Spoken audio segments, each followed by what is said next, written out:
Baik, kita mulai ya sesi selanjutnya. Untuk kuliah umum yang selanjutnya, saya panggilkan dulu narasumber kita, Bapak Dewanto Rosian Adi. Silakan Pak menuju panggung.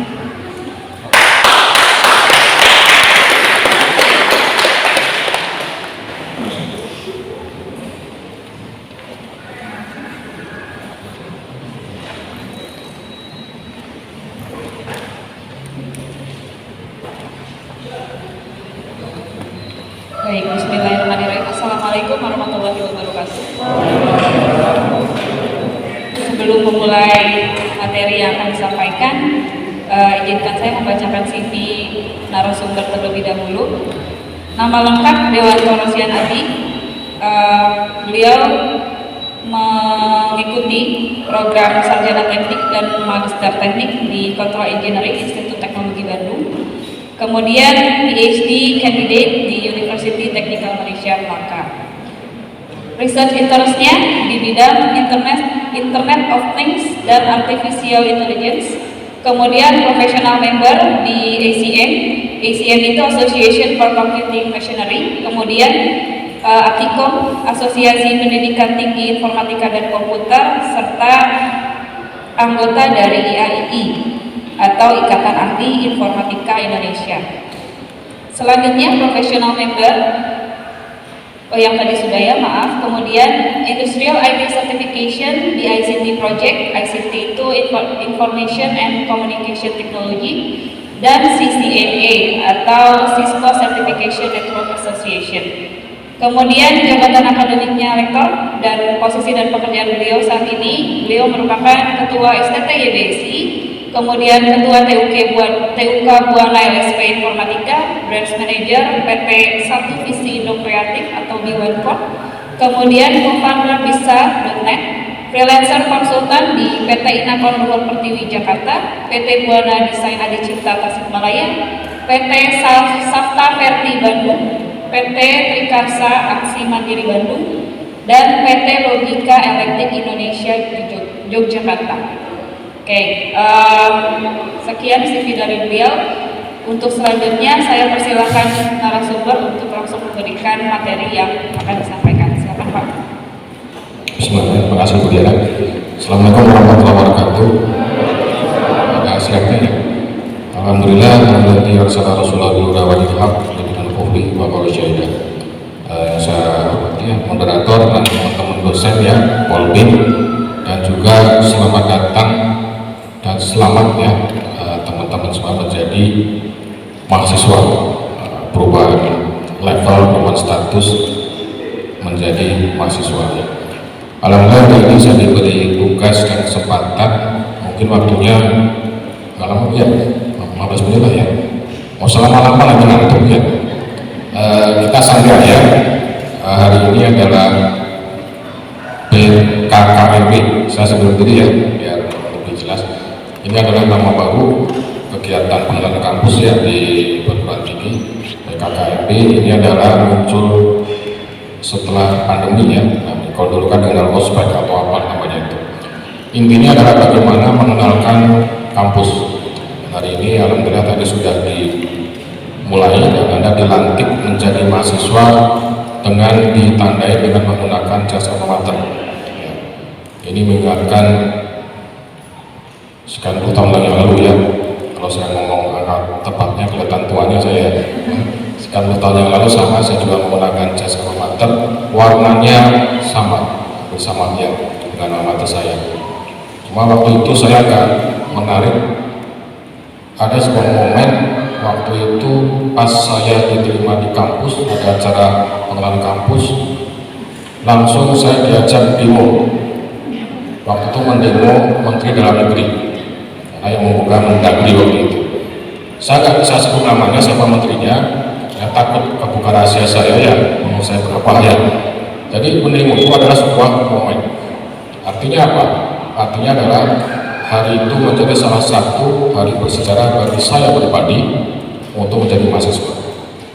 Nah, saya harapkan teman-teman semua di sini seperti itu. Ini menjadi hari bersejarah bagi teman-teman yang harus Anda ingat dan harus menjadi sebuah momen untuk loncatan Anda ke depan. Ini yang penting. Jadi jangan hanya ada terjebak dalam seremonial belakang. Datang, ikut PPKM, foto-foto, update di WA, beres. Yang terpenting adalah acara ini harus memberikan momentum bahwa Anda berubah menjadi seorang mahasiswa.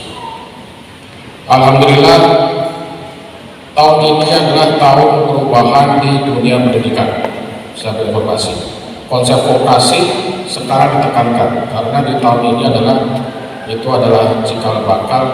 Dulu diawali di tahun 2005-2006 pada saat ada proses link and match antara pendidikan dengan dunia kerja.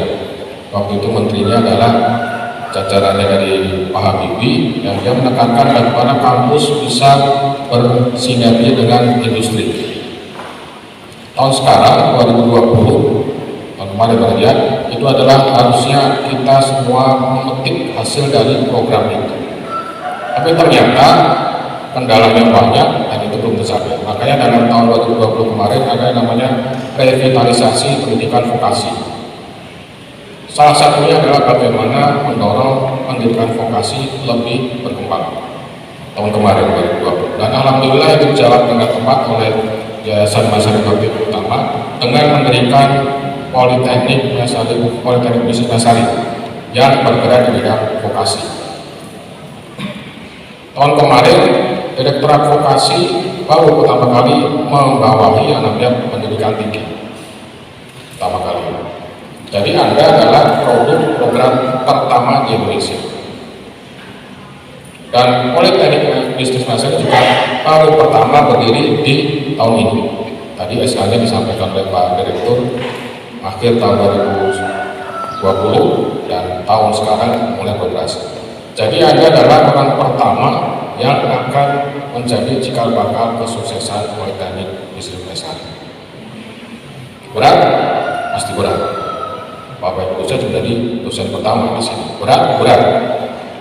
Saya melihat bagaimana perjuangan mereka tim marketing mencari mahasiswa di tengah kondisi sekarang, mengenalkan kampus baru, aturan baru, pandemi lagi, ya. Berat. Tapi alhamdulillah. Hari ini kita bisa lewati itu dan bisa berkumpul di sini dan kita sama-sama dosen mahasiswa itu sama-sama membangun Politeknik Bisnis Mesari. Kalau dalam perjalanan agama ada yang namanya asap dikunal awalud, ya, perintis yang mengawali. Anda adalah yang mengawali. Berat, sekarang disana berat, pasti berat dengan segala keterbatasan, dan insya Allah itu akan menjadi sebuah modal bagi Anda untuk bisa beramal jariah lebih banyak lagi. Kalau ingin sukses, kedepannya banyak mahasiswa, banyak berkarya, insya Allah menjadi amal jariah kita semua. Siap? Siapnya pelan ya? Siap? Harus semangat ya? Harus semangat ya? Hari ini saya diminta untuk mengisi materi tentang vokasi. Saya pun bingung apa isinya ya. Mari kita sama-sama bingung ya. Oke, ini saya ngambil judul dari pidato Presiden kita di tahun 2020 yang lalu. Bagaimana kita mendorong vokasi untuk bisa mencapai kesejahteraan dan kemajuan bangsa. Berat ya, judulnya berat, dan ada di pundak Anda salah satunya. Jadi vokasi di 2020 sampai sekarang didorong karena menghadapi berbagai permasalahan yang ada di negeri ini. Ada pengangguran, ya, banyaknya tenaga asing masuk, banyaknya industri baru yang tidak bisa menyerap tenaga kerja, tambah lagi dengan yang namanya pandemi.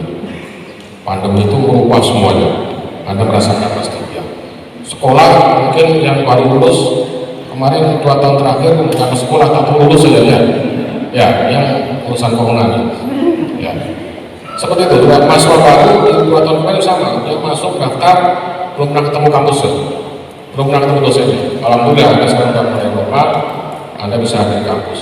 Meskipun agak susah juga ya, semuanya di masker ya, nggak kelihatan. Nah, hari ini pakai masker semua, keluar nanti malam ketemu di mall nggak kenal ya, karena pakai masker. Itu kondisi. Kita harus siap dengan perubahan yang ada. Kemarin pandemi memberikan kita pelajaran ya, bagaimana kita di switch secara paksa. Yang sering keluaran ke rumah jadi nggak boleh, ya. Yang sering ke mall mulai ditutup. Yang sering ke sekolahnya nggak ada, dari semuanya. Ya. Ruang kelas jadi ruang Zoom. ruang Google Meet ya. Ini perubahan, transaksi banyak yang online, perusahaan pabrik banyak ditutup, transportasi berhenti. Ya mau ngangkut siapa kan, nggak ada berpergian. Tapi banyak hal yang muncul di sini.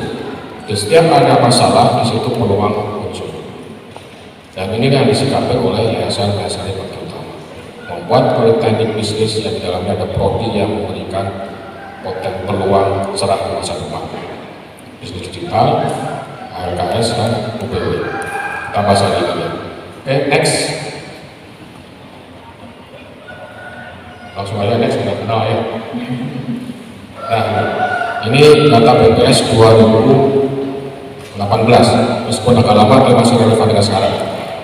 Saya ingin cerita di gambar ini, mungkin nggak bisa secara detail. Intinya adalah bahwa angka usia kerja di kita itu sangat tinggi, hampir 120 juta. Angka usia kerja itu adalah mereka yang berusia di 15 tahun ke atas, ya, artinya mereka yang sudah produktif, termasuk Anda. Ya, itu sangat tinggi. Kita pecah lagi, ada yang usia kerja tapi yang tidak bekerja itu ada, itu mereka kuliah, yang ibu rumah tangga, itu adalah mereka yang usia kerja tapi tidak bekerja kan.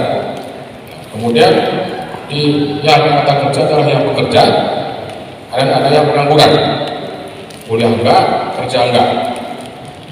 Ada juga yang pengangguran, yang namanya pengangguran mereka bekerja tidak sesuai dengan bidangnya, ada juga, banyak di Indonesia. Dan ini angkanya dari tahun ke tahun bukannya membaik, tapi malah semakin memburuk. Ditambah lagi datanya yang ini nggak kelihatan, mungkin ya karena jauh nggak apa-apa, nanti tinggal lihat lagi sendiri. Intinya adalah bahwa kita sekarang ada bermasalah, satu, meningkatnya jumlah pengangguran. Kedua, meningkatnya jumlah tenaga kerja yang tidak sesuai dengan bidangnya.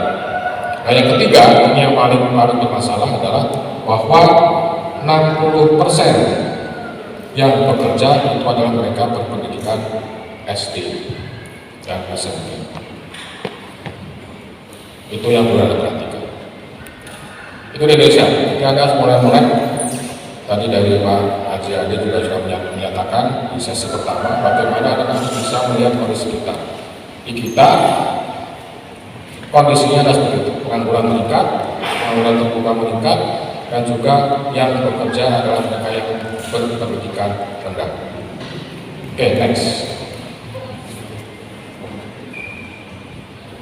Nah, kemudian pengangguran yang terbanyak itu adalah lulusan SMK dan Politeknik. Nah, karena satu ya, vokasi. Nah, Anda pertama harus niatkan, Anda jangan menjadi penyumbang pengangguran lagi ya. Jangan, kita bikin sekarang untuk solusi, bukan nama masalah ya. Jadi ini kenyataannya, pengangguran kita banyak di Indonesia, ketidaksesuaian pekerjaan banyak, kemudian juga yang bekerja pun itu pendidikannya rendah. Otomatis kalau pendidikan rendah kan dia posisi pekerjaan yang unskilled, tidak full skill kan ya.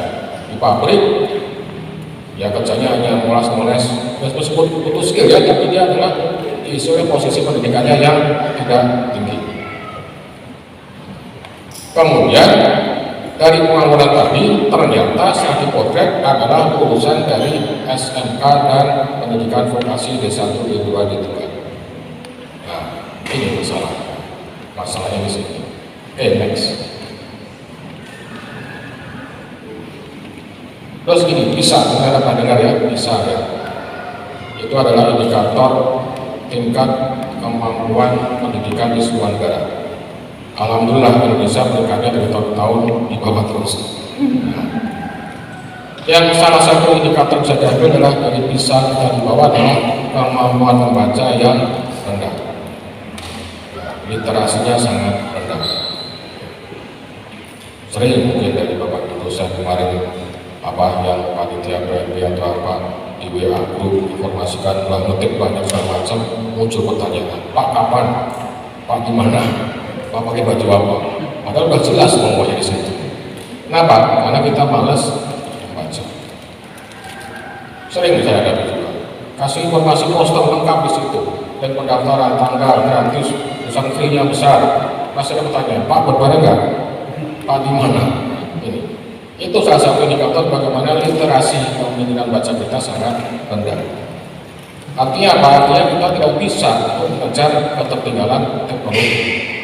Salah satu modal bisa mengejar teknologi adalah kita harus mau membaca. Anda hitung diri sendiri aja, buka internet. Lebih suka mana? Anda membaca blog atau YouTube? YouTube kan ya, video bergerak ya. Kalau blog tulisan, memang lebih menarik visual macam, tapi ya tadi kemampuan membacanya akan sangat rendah. Nah, dari skor PISA itu sudah kondisi yang cukup mengkhawatirkan kita. Kenapa kita gagal bersaing? Kenapa kita gagal untuk maju? Kenapa kita gagal dalam teknologi baru? Karena kita malas membaca. Ini tugas berat untuk Indonesia nantinya. Karena memang ini umum. Dan saya harapkan yang bergabung dengan Politeknik Islam Basari sudah mulai sadar bahwa membaca itu ada sesuatu mudah. Kita kan sering katakan kan kalau Ustadz ikro membaca kan, ini yang sudah lakukan. Oke, next. Nah, ini juga tentang teknologi tadi. Di kita dari grafisnya bahwa Indonesia adalah negara dengan tadi tingkat bekerjanya adalah lulusan SD SMP yang banyak. Nah, mereka adalah orang-orang yang rentan terhadap perkembangan teknologi. Teknologi revolusi industri keempat, ada otomatisasi, robotika, kecerdasan buatan, kemudian big data, segala macam. Itu nanti semua akan bisa menggeser, switch manual menjadi otomatisasi. Berapa banyak nanti orang-orang yang bekerja diganti dengan robot. Contohnya sederhana, beberapa tahun yang lalu di jalan tol. Dulu di setiap pintu tol ada operator kan, bayar kan, bayar uang kembali. 5 tahun yang lalu semua di switch dengan yang namanya e-tol. Berapa orang yang di PHK? Ratusan ribu pegawai tol. Karena mereka apa? Karena skillnya nggak perlu tinggi-tinggi kan, hanya bisa menghitung uang, mengembalikan, membaca, udah, dan bisa senyum, itu aja kan? Ya. Tinggal mesin lebih cepat, lebih hemat, dan mesin tidak ada masalah emosional kan? Ya, mesin standar capek itu seperti itu. Kalau manusia yang bekerja capek, maksudnya pusat ya. Itu kan? Ada masalah di rumah, kerja itu nggak benar. Tergantikan oleh namanya mesin. Kasir di bank dalam, dulu satu bank dalam bisa 5 sampai 10, sekarang cukup 2 sampai 3. Kenapa? Karena tergantikan dengan ATM. Transaksi di bawah 2 juta ke ATM, ya kan? Jadi semua tergantikan dengan mesin. Nanti bisa jadi ya sekarang udah Alfamart, Indomaret juga sudah semakin mengurangi karyawannya. Kenapa? Karena sudah banyak transaksi secara online, barang langsung dikirim ke rumah. Jadi dengan disrupsi teknologi industri 4.0 itu akan banyak posisi pekerjaan yang hilang, tergeser, otomatis nanti pengangguran lagi, nggak bisa diubah. Ya, sekarang kemarin pandemi sudah kelihatan, guru-guru juga semakin tersingkir karena adanya proses e-learning. Bimbel kalah sama orang dulu. Itu adalah teknologi yang mau nggak mau memaksa kita untuk bergeser. Oke, next. Ini cara saya cerita serem-serem dulu aja ya. Nah, ini ada perubahannya. Ini banyak posisi pekerjaan di dulu sama udah mulai bergeser, hilang, muncul posisi-posisi yang baru. Ya, Anda harus mulai berpikir ke sana. Cita-cita Anda sampai pernah diubah. Lalu cita-citanya, jangan sampai Anda punya cita-cita yang sedang nggak ada. Ya, Anda harus tadi banyak membaca. Kayak dulu bercita-cita banyak mau jadi terbang, karena kelihatan menarik ya, wangi ya, untuk uang terus ya, uang orang ya. Sekarang kalian udah sedikit, bisa jadi nanti uang itu nggak ada talent. Semua sudah transaksinya adalah digital semua. Nah sekarang RKS, akuntansi, harus hati-hati.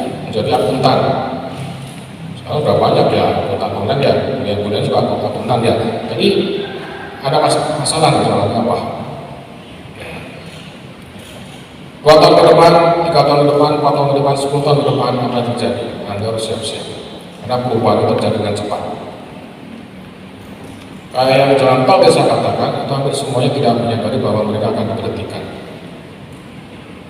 Tahu-tahu harus terjadi. Sekarang juga pandemi kemarin yang nggak siap dengan transaksi online, ya udah hancur. Karena semuanya adalah memanfaatkan teknologi digital. Di sini peluangnya, bisnis digital, RKS, UPW.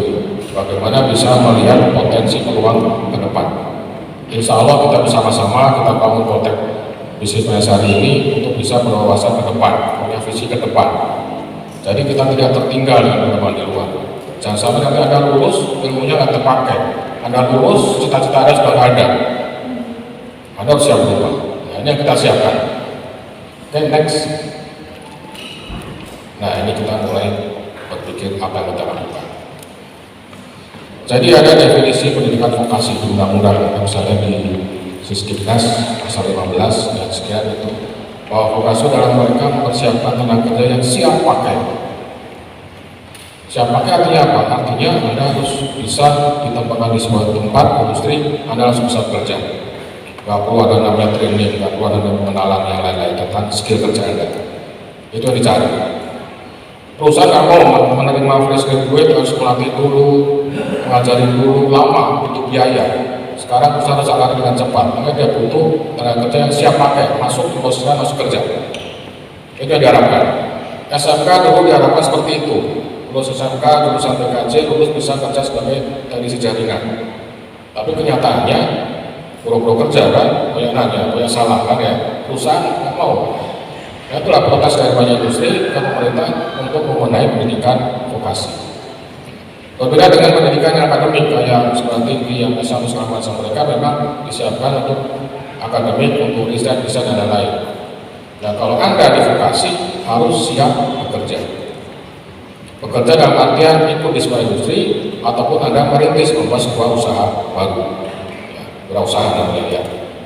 Dan sekarang perkembangan dari aturan pemerintah bahwa di vokasi benar-benar diberikan banyak insentif dan mereka didorong untuk bisa lulusannya satu bekerja, kedua melanjutkan, ada namanya S2 terapan, S3 terapan yang senang di bidang pendidikan nanti bisa pakai itu. Kemudian juga ada insentif lagi adalah mereka bisa berwirausaha. 3, bekerja melanjutkan wirausaha. Nggak ada urusan pengangguran itu di situ. Jadi kalau Anda ingin berhasil, Anda harus bisa di 3 hal itu. Bekerja, apakah melanjutkan, apakah Anda berwirausaha. Nah, itu adalah yang namanya pendidikan vokasi. Oke, next.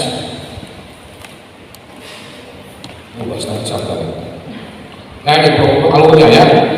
SMK vokasi itu adalah di next saya. Nah, ini yang ada merahnya ya.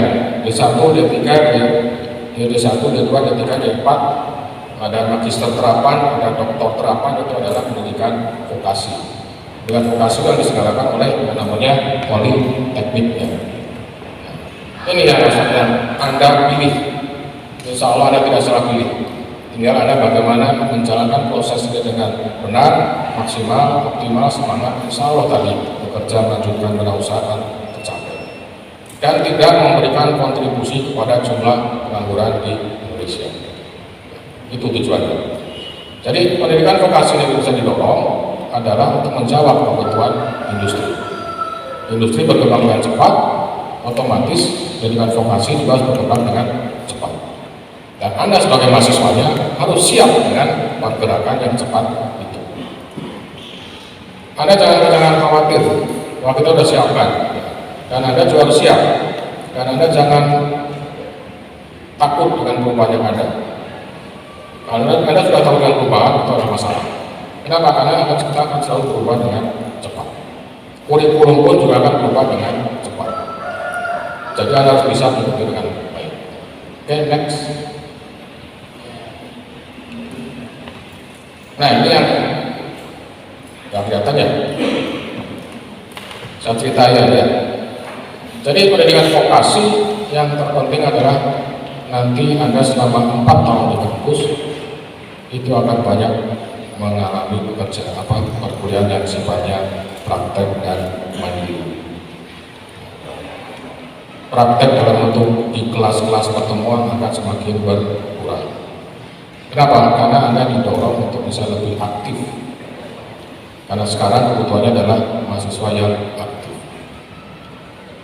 Jadi dosen itu tidak harus mengajar, kasih waktu 1 jam, dia cukup berbicara di depan 10-15 menit. Sisanya adalah diskusi. Ini dosen seneng kan? Masa seneng kan? Irit ya. Tapi masalahnya mahasiswa sekarang belum siap dengan itu. Tadi buktinya ada pertanyaan cuma 1 yang angkat tangannya. Anda harus mulai berpikir sana, mulai berani untuk berbicara, berani untuk bertanya, berani untuk memberikan sanggahan, berani untuk memberikan pendapat. Itu kuncinya di sana. Dan vokasi nanti akan mendorong Anda untuk bekerja, belajar di luar, di industri langsung ataupun di mana, dan itu butuh Anda namanya keberanian dan ada namanya kreativitas, butuh yang namanya kemandirian. Kalau Anda nggak ada itu, berat. Tujuan kita sama-sama nanti akan sulit tercapai. Jadi harapan saya mulai hari ini Anda bisa aktif bertanya, menjawab, usul, sanggah, segala macam. Silahkan lakukan itu semuanya. Dan dosen sudah siap untuk melakukan itu.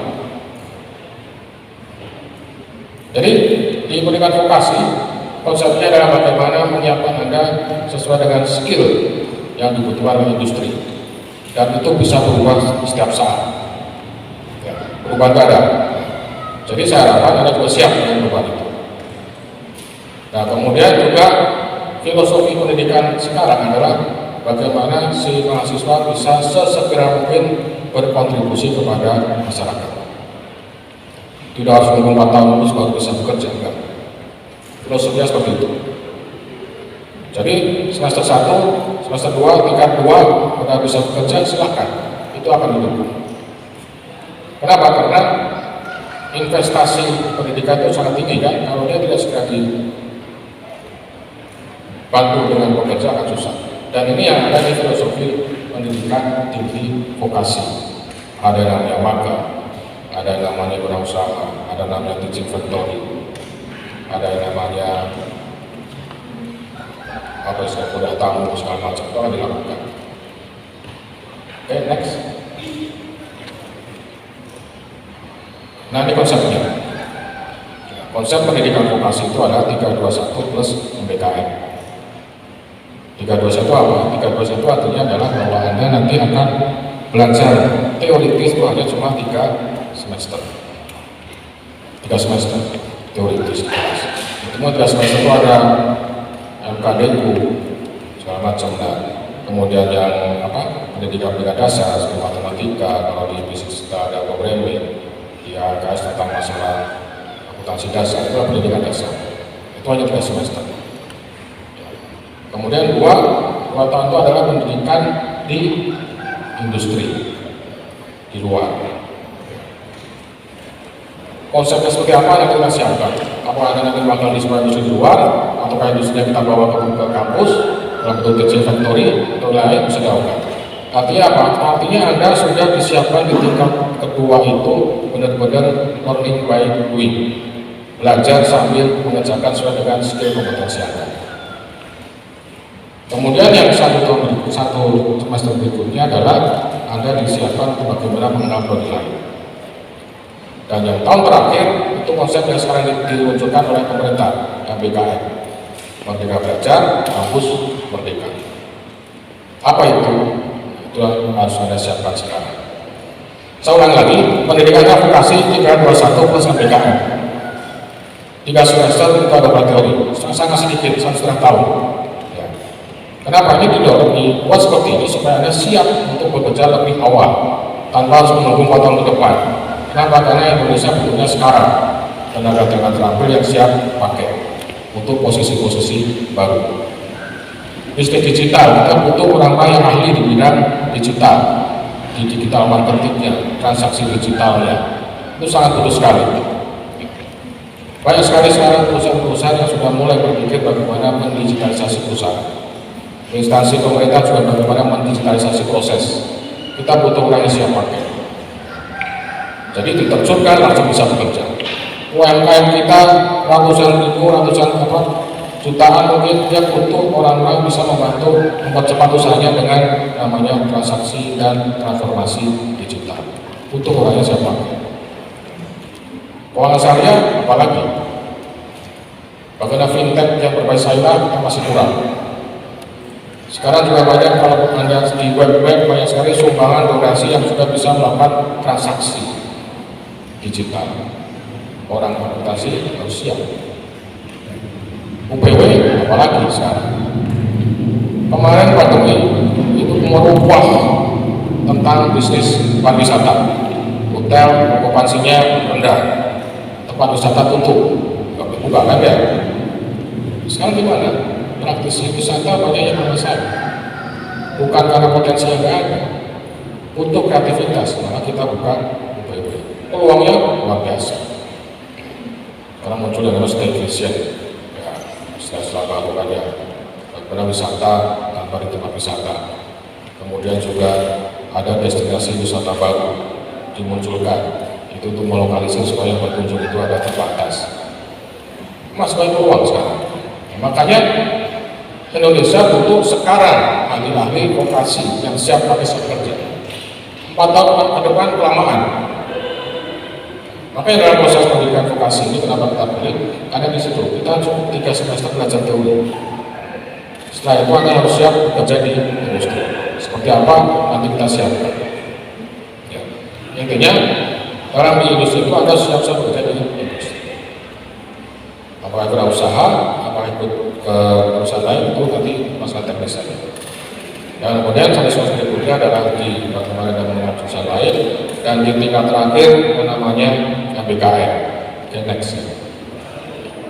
Nah inilah MBKM, Merdeka Belajar, Kampus Merdeka. Jadi Anda nanti dituntut memilih salah satu dari 8 komponen ini. Yang pertama adalah magang di industri. Bagaimana Anda bisa bekerja di sebuah industri, dinilai oleh supervisor Anda di industri, laporan ke pembimbing, dan nanti itu akan diproses menjadi salah satu bagian dari mata kuliah. Bisa diekvivalensi dari 6 SKS, 2 SKS, bahkan 20 SKS. Artinya apa kalau 20 SKS? Artinya kan full 1 semester untuk bekerja. Dapat duit silakan, justru harus. Ya, karena kita dituntut untuk kemandirian. Itu pilihan pertama kita kalau ada yang ingin bekerja. Pilihan kedua adalah berusaha. Anda mau berusaha silakan dengan ilmu yang Anda dapatkan. 3 semester teori, 2 semester tadi di industri, di MBKM Anda bisa lakukan itu. Berusaha. Misalnya yang bisnis digital bikin yang namanya banyak digital marketing konsultan misalkan, banyak di kita butuh UMKM. Bagaimana mereka bisa mendapatkan bantuan di sisi penjualan. LKS banyak sekali. Banyak lembaga sosial yang sulit yang mencari donasi karena mereka belum siap teknologi. Kita minta kirim WA Pak, Anda mau berdonasi, oke, lewat mana? Bukan zamannya lagi sekarang ambil donasi secara orang per orang. Semua transaksi secara online. Banyak peluang di situ. Ya. Kemudian bagaimana laporan keuangan tanpa harus ketemu orangnya. Laporan online misalnya. Ada beberapa dengan jurnal.com untuk aplikasi untuk laporan akuntansi online. Kenapa tidak seperti itu? Bisa jadi kan mungkin kalau bisa bikin startup membuat sebuah konsultan online untuk bikin laporan keuangan syariah, bisa aja. Pariwisata bisa. Sekarang Anda kira-kira mana potensi bisa menjadi tempat wisata? Kerjasama dengan bisnis digital bisa membuat promosi wisata baru. Dengan RKS kerjasama untuk membuat proses payment-nya. Sekalian mungkin, ya. Itu komponen yang berusaha. Kemudian ada yang keduanya adalah membangun desa. Bisa, sangat bisa. PW desa masing-masing melihat ada potensi apa, ada curug atau apa kan. Gimana kalau kita konsep boleh dibangun kerjasama dengan BUMDes. Itu adalah membangun desa. RKS bisa juga. Bagaimana keuangan donasi di masing-masing dikelola secara transparan, akuntabel, bisa dibuat juga membangun desa. Digital apalagi. Sekarang banyak program pemerintah bisa digitalkan, bisa masuk ke sini. Yang ketiga ya, sekali lagi pekerja industri, wirausaha, membangun desa. Yang keempat adalah pertukaran pelajar. Nah ini kayaknya nggak mendesak lah. Pertukaran pelajar artinya Anda belajar di kampus lain selama 1 semester. Ini perlu yang namanya agreement antara kampus ya. Ini kita lewat aja. Kemudian proyek kemanusiaan bisa dilakukan. Bisa juga nanti mengajar di sekolah. Itu juga sebuah proses di MBKM. Tapi yang terpenting kalau dari kita kurikulum yang 3 tadi, rumusnya ada 3 ya, maka wirausaha dan membangun desa itu peluangnya. Itu di tahap tingkat terakhir. Konsep detailnya akan nanti dijelaskan di prodi masing-masing di sambil proses berjalan. Tapi intinya vokasi itu persiapan Anda bekerja secepat mungkin, tidak menunggu Anda lulus. Apa nggak kuliah? Enggak, ada bagian dari kuliah. Kalau dulu ada mahasiswa yang bekerja sambil kuliah sambil bekerja, kuliahnya nggak maksimal, itu kajian rendah, kerja nggak maksimal, kontribusi perusahaan yang kecil. Nah sekarang difasilitasi oleh pemerintah dengan konsep MBKM, Merdeka Belajar, Kampus Merdeka. Yang sekarang sudah bekerja pun nggak masalah, tinggal nanti konsultasikan dengan dosen pada masing-masing gimana supaya pekerjaan Anda bisa mensupport kuliah Anda dan kuliah Anda bisa mensupport pekerjaan Anda. Jadi tidak saling mengganggu, ini harapannya. Karena kita melihat bahwa banyak masyarakat Indonesia yang ingin kuliah kendala dengan finansial, maka bekerja dulu, ya kan? Lulusan SMA, SMK itu ingin kuliah tapi nggak punya uang, dia bekerja dulu. Setelah bekerja mau kuliah bingung, takut mengganggu pekerjaan, takut kuliah nggak maksimal. Nah sekarang konsepnya sangat jadi akomodir. Anda bisa bekerja sambil kuliah. Yang sekarang yang belum bekerja nggak usah khawatir juga. Anda bisa mempersiapkan diri untuk bisa segera bekerja. Jadi harus siap. Jadi modalnya adalah tadi kemandirian ya. Oke, next. Jadi sekarang sekolah itu orientasinya adalah bekerja, terutama yang vokasi. Kenapa di Indonesia didorong sekali pendidikan vokasi? Karena tadi untuk mengisi kekosongan pekerjaan-pekerjaan yang ada di industri maupun instansi yang lain. Dan juga ingin mengangkat supaya yang bekerja itu semuanya adalah mereka yang berpendidikannya adalah SMA ke atas. Oke, next. Oke, silakan. Nggak bisa. Oke, ini nggak kelihatan juga pasti ya. Ini adalah skill yang harus Anda kuasai. Skill yang Anda kuasai selama 4 tahun di Politeknik. Knowledge nggak pasti ya, pengetahuannya. Yang belajar digital harus tahu yang namanya membangun web, RKS,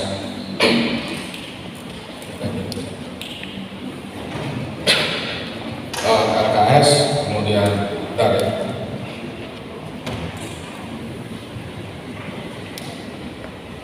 Harus semangat ya.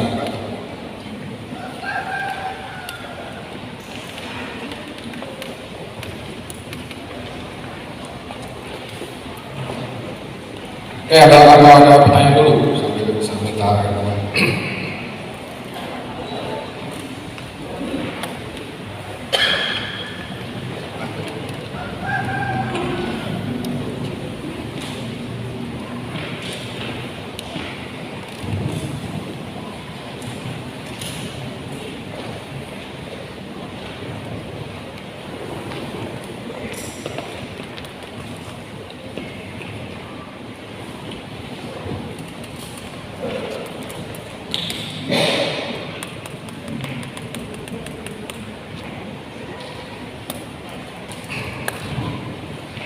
Oke, saya lanjutkan ya.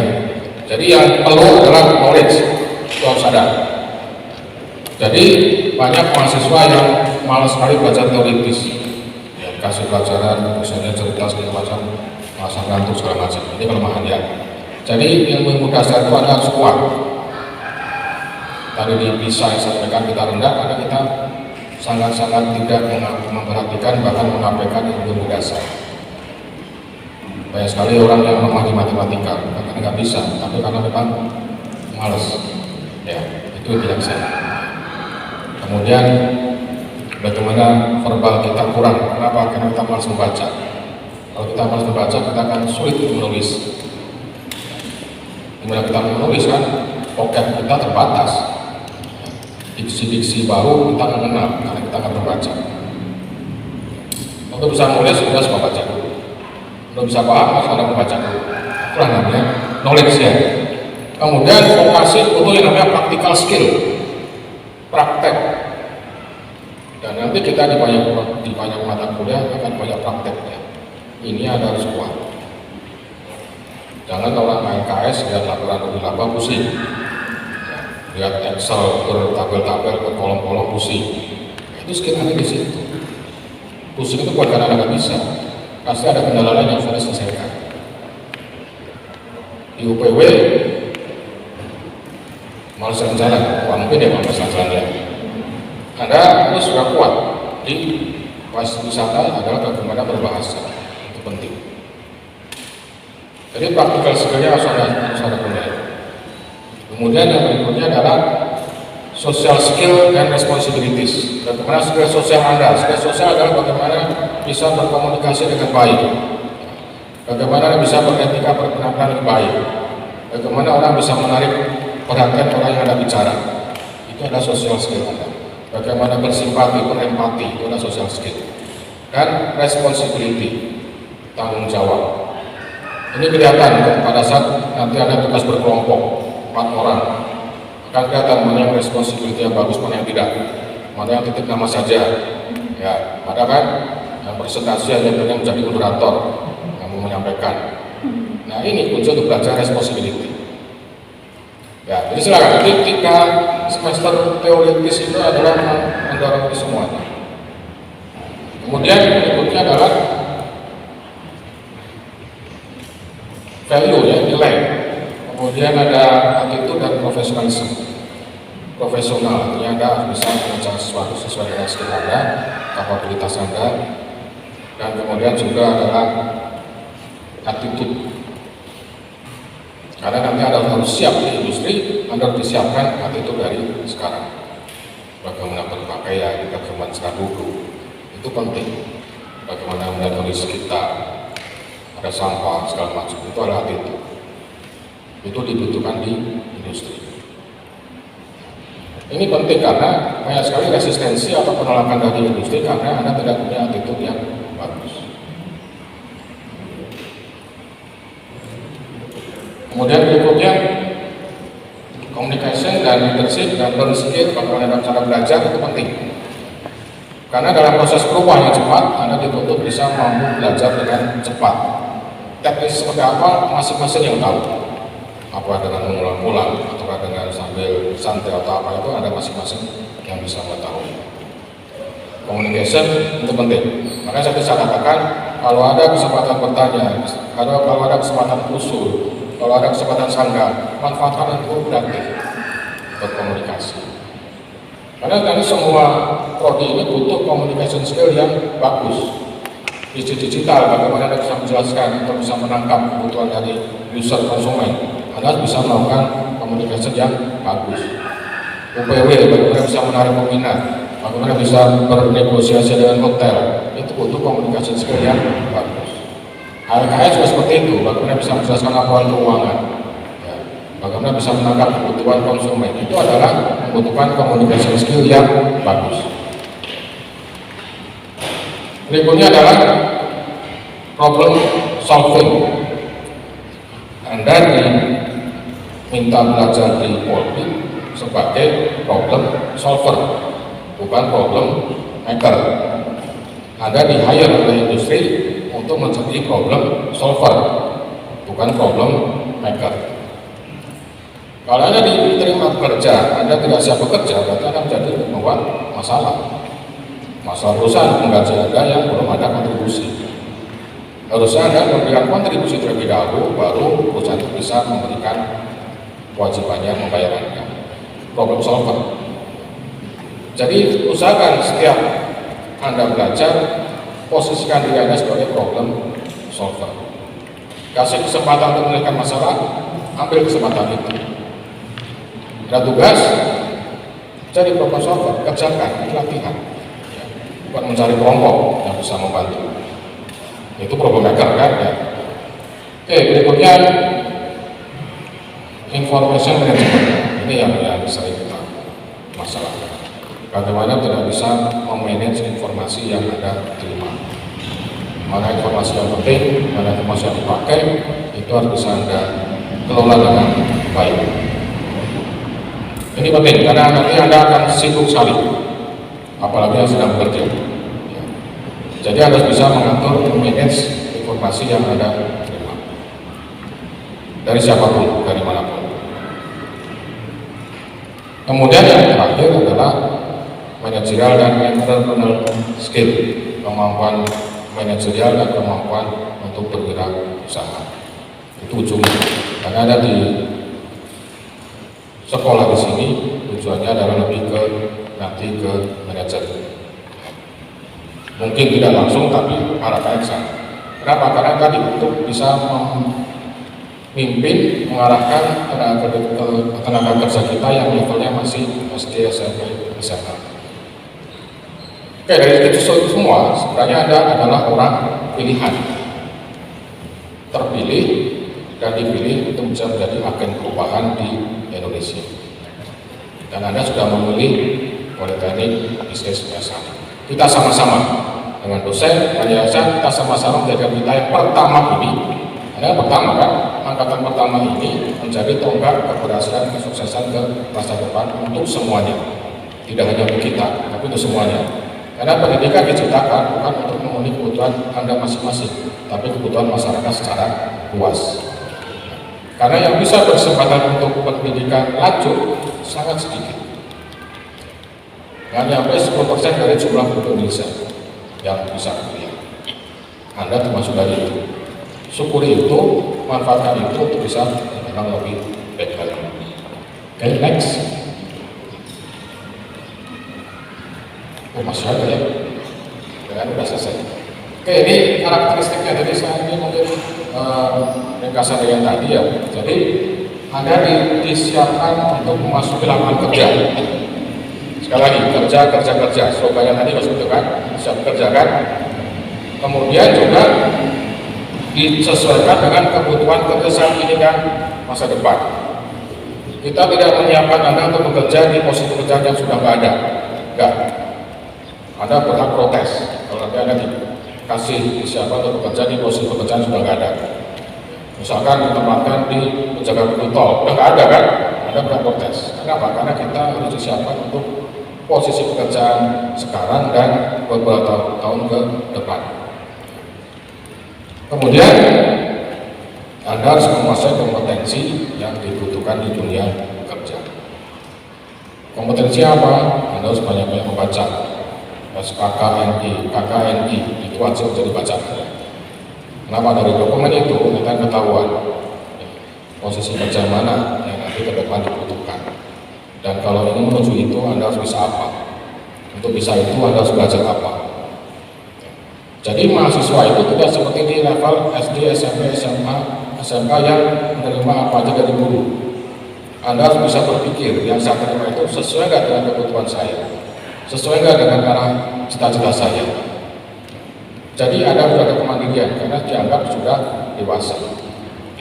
Ada perubahan dari siswa menjadi mahasiswa. Anda itu ya tanggung jawabnya berbeda, pola pikir yang berbeda, kemandirian lebih. Kemudian kesuksesan itu adalah dari performa kerja.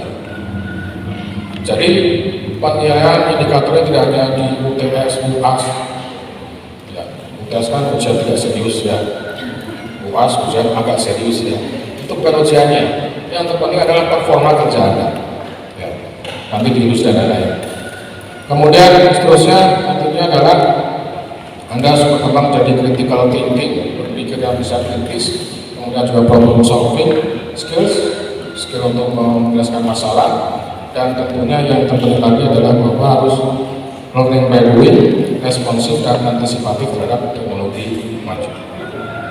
Banyak ya, nggak cukup dalam 1 jam 2 jam menjelaskan. Ini harus menjadi bahan diskusi ke depannya. Silakan, habis untuk waktu lebih longgar kita bisa berdiskusi lebih lanjut. Anda harus seperti apa jika menjadi apa. Oke, next. Mudah-mudahan sudah habis. Alhamdulillah ya. Saya lupa halamannya berapa. Oke, jadi intinya saya harapkan ini sebagai trigger memicu Anda. Kata kuncinya adalah bahwa Anda harus siap bekerja kapanpun, dimanapun, dengan skill sesuai dengan bidang yang Anda pilih sekarang. Dan kita dari Politeknik dengan aturan dari pemerintah akan memfasilitasi semuanya supaya cita-cita Anda akan tercapai. Itu aja dari saya. Mohon maaf. Terima kasih. Assalamualaikum warahmatullahi wabarakatuh. Baik, kita masuk ke sesi pertanyaan. Seperti biasa, perwakilan mahasiswa 1 dan mahasiswi 1. Silakan yang mau bertanya angkat tangan terlebih dahulu. Kalau kita kuliah sambil kerja atau kerja sambil kuliah, kan insya Allah bakal sibuk ya. Hal apa yang harus dipersiapkan pada saat kita kuliah di sambil kerja di sambil kuliah? Pertama yang harus Anda siapkan adalah coba ke diri Anda sendiri, lihat ya, dinilai diri sendiri. Niat Anda kuliah apa? Niat Anda kerja apa? Dulu ya. Dan setelah itu baru Anda berpikir, kira-kira bisa nggak saya bekerja sambil kuliah atau boleh sambil bekerja? Nah, kalau sudah siap, mari kita berpikir ke depan. Kalau sekarang dengan tadi konsep Merdeka Belajar Kampus Merdeka itu sangat mungkin untuk bekerja sambil kuliah tanpa saling mengganggu. Ya ada lah, kalau dikit pasti ada lah ya. Tapi intinya kita coba fasilitasi bagaimana kita bisa berkarya di tempat kerja dan juga bisa mengupgrade skill di tempat kuliah. Dalam program MBKM, nanti mungkin saya dorong ke manajemen kampus untuk bisa segera membuat kebijakan MBKM. MBKM itu dari awal tingkat 1 sudah mulai ada proses yang namanya memfasilitasi atau mengukur atau mengasesmen kegiatan masing-masing.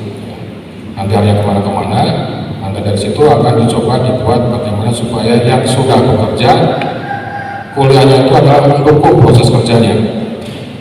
Itu dilakukan. Nanti mungkin di tempat kerjanya harus ada kesesuaian dulu ya. Jangan sampai nanti kerjanya ke A, kuliahnya ke yang lain, bukan ya, itu agak susah ya. Tapi nanti diusahakan bagaimana nanti ketemunya.